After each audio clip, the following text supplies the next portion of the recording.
A Course in Miracles, Chapter 8, Section 4, The Gift of Freedom.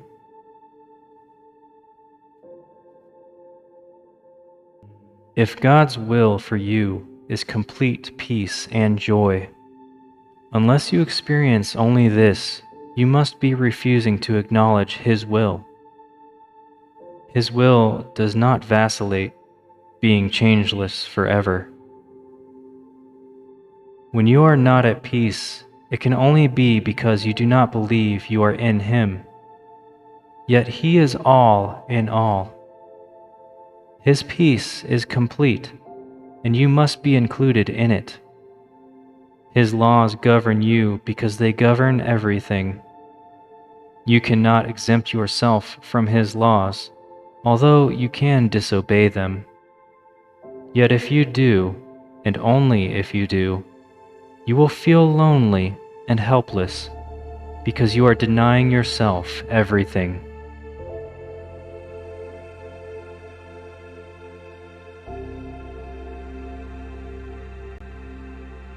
I am come as a light into a world that does deny itself everything.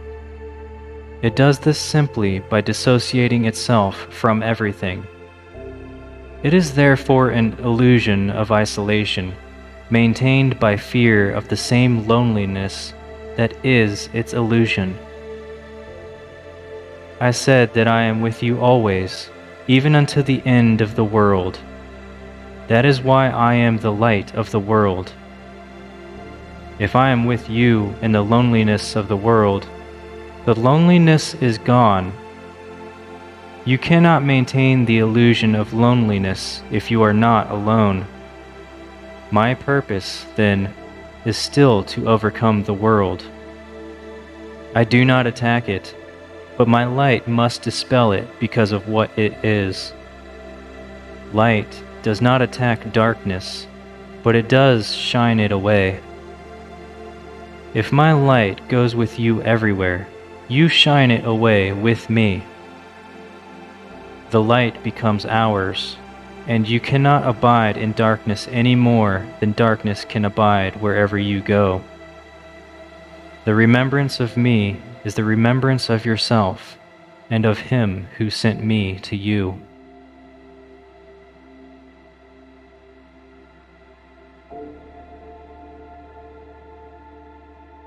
You were in darkness until God's will was done completely by any part of the sonship. When this was done, it was perfectly accomplished by all. How else could it be perfectly accomplished? My mission was simply to unite the will of the sonship with the will of the Father by being aware of the Father's will myself. This is the awareness I came to give you, and your problem in accepting it is the problem of this world. Dispelling it is salvation, and in this sense I am the salvation of the world. The world must therefore despise and reject me, because the world is the belief that love is impossible. If you will accept the fact that I am with you, you are denying the world and accepting God. My will is His, and your decision to hear me is the decision to hear His voice and abide in His will. As God sent me to you, so will I send you to others. And I will go to them with you, so we can teach them peace and union.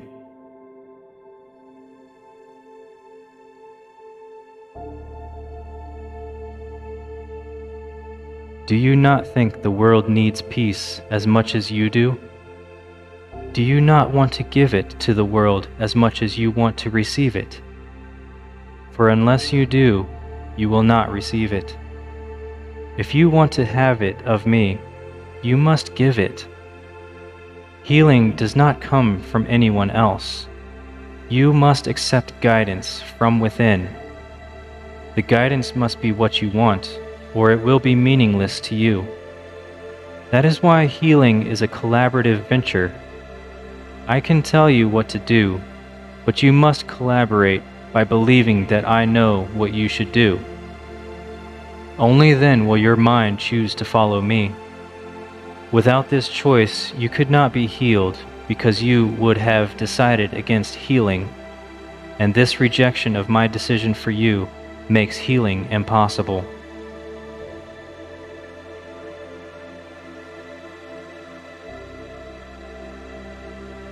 Healing reflects our joint will.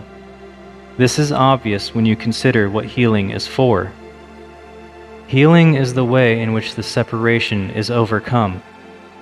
Separation is overcome by union. It cannot be overcome by separating. The decision to unite must be unequivocal, or the mind itself is divided and not whole. Your mind is the means by which you determine your own condition, because mind is the mechanism of decision. It is the power by which you separate or join, and experience pain or joy accordingly. My decision cannot overcome yours, because yours is as powerful as mine. If it were not so, the sons of God would be unequal. All things are possible through our joint decision, but mine alone cannot help you. Your will is as free as mine, and God Himself would not go against it. I cannot will what God does not will. I can offer my strength to make yours invincible, but I cannot oppose your decision without competing with it, and thereby violating God's will for you.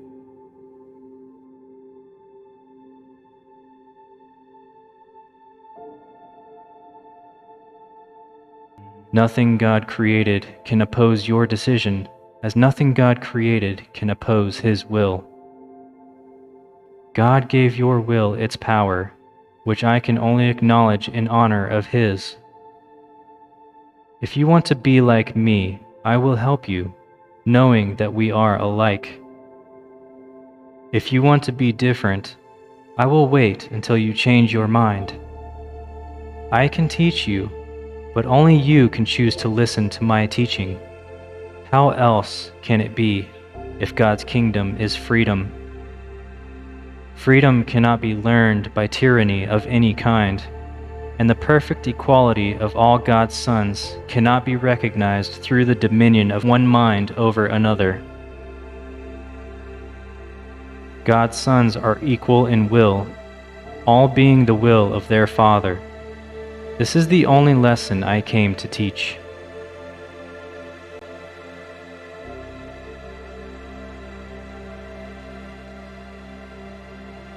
If your will were not mine, it would not be our Father's. This would mean you have imprisoned yours and have not let it be free.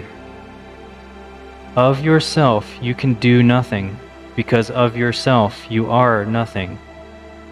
I am nothing without the Father, and you are nothing without me, because by denying the Father you deny yourself.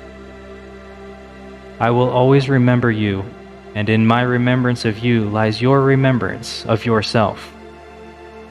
In our remembrance of each other lies our remembrance of God. And in this remembrance lies your freedom, because your freedom is in Him. Join, then, with me in praise of Him and you whom He created.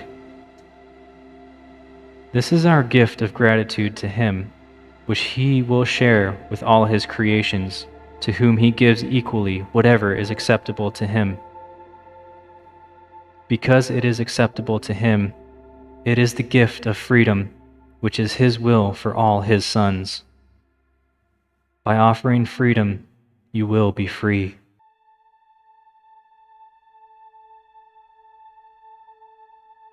Freedom is the only gift you can offer to God's sons, being an acknowledgement of what they are and what He is. Freedom is creation because it is love. Whom you seek to imprison, you do not love. Therefore, when you seek to imprison anyone, including yourself, you do not love him and you cannot identify with him. When you imprison yourself, you are losing sight of your true identification with me and with the Father. Your identification is with the Father and with the Son. It cannot be with one and not the other. If you are part of one, you must be part of the other, because they are one. The Holy Trinity is holy because it is one. If you exclude yourself from this union, you are perceiving the Holy Trinity as separated. You must be included in it, because it is everything. Unless you take your place in it and fulfill your function as part of it, the Holy Trinity is as bereft as you are. No part of it can be imprisoned if its truth is to be known.